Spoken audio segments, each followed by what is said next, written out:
So I lived in South Africa for about 6 years.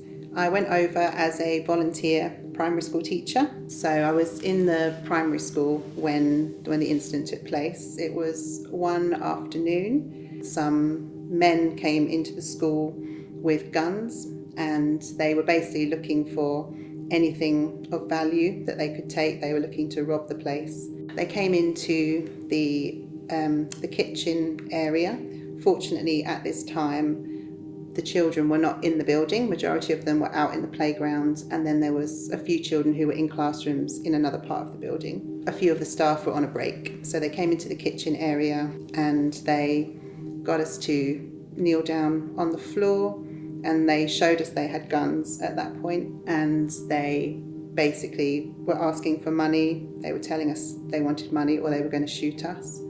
And I had a little bit of cash in my classroom. At that point, it wasn't a lot, but I knew there was some in there. So I sort of stood up and said, okay, there's a little bit of money. It's not here, it's in my classroom. So two of the men took me into the classroom by myself. They basically told me to kneel down on the floor, and I gave them the cash that I had. It wasn't a lot of cash. They sort of counted it and had a look at it. They basically said to me, we want more money, where's the rest of the money?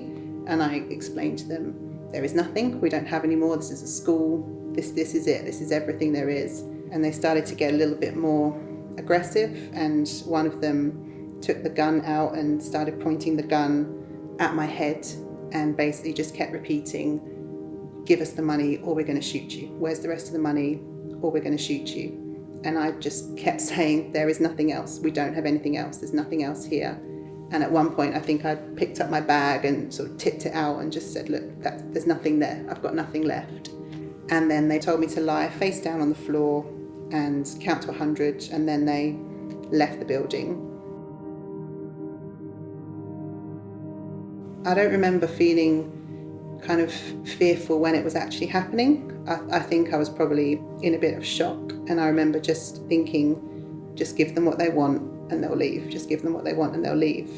And it was the sort of aftermath that I actually started to feel affected by it. That was the first time I'd ever really, really, really felt fearful. I'd actually found myself, shaking with fear, and I'd never kind of experienced that before.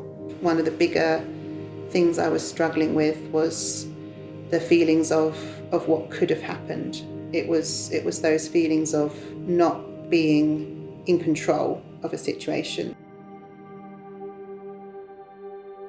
The incident took place in 2015, and it was actually a couple of years later that I really started to go on a journey of kind of finding freedom with some of these things. God had just been highlighting some things in my life. I think, perhaps some issues that had been there under the surface for quite a long time. And as I was going through the Freed for Purpose course, I really felt him speaking to me about the whole area of being in control. And there was a particular part in one of the chapters that was talking about how God can heal you from emotional trauma, and he can heal you from particular emotionally traumatic events that have happened in your life. And I just prayed that simple prayer to God, and I just asked God to reveal himself to me in that incident. I asked him to bring healing and to reveal himself to me. And as I was praying that prayer, he just gave me this really clear vision. I saw myself in that room again, and I was kneeling on the floor, and I could see the two men were there in the room as well. And as I continued to look at myself, I suddenly saw Jesus in the room, and he just moved across the room, and suddenly he was standing right next to me, and he just wrapped his arms around me and just basically completely covered me.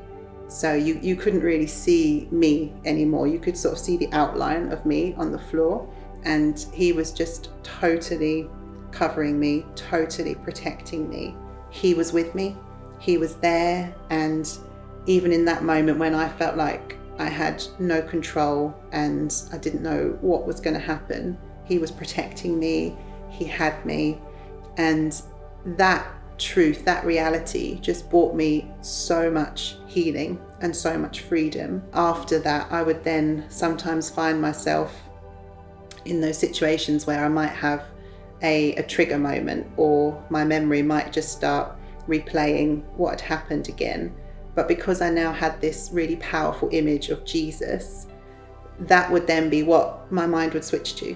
So I might start seeing one particular thing, but then I could just bring this image back to my mind. I could just remind myself, no, but Jesus was there. He was with me. I would instantly just find myself feeling calmer. If I was feeling those feelings of panic and anxiety starting to rise, I could just think about this event. I could just remind myself, no, Jesus was there. He was in the room. He was with me.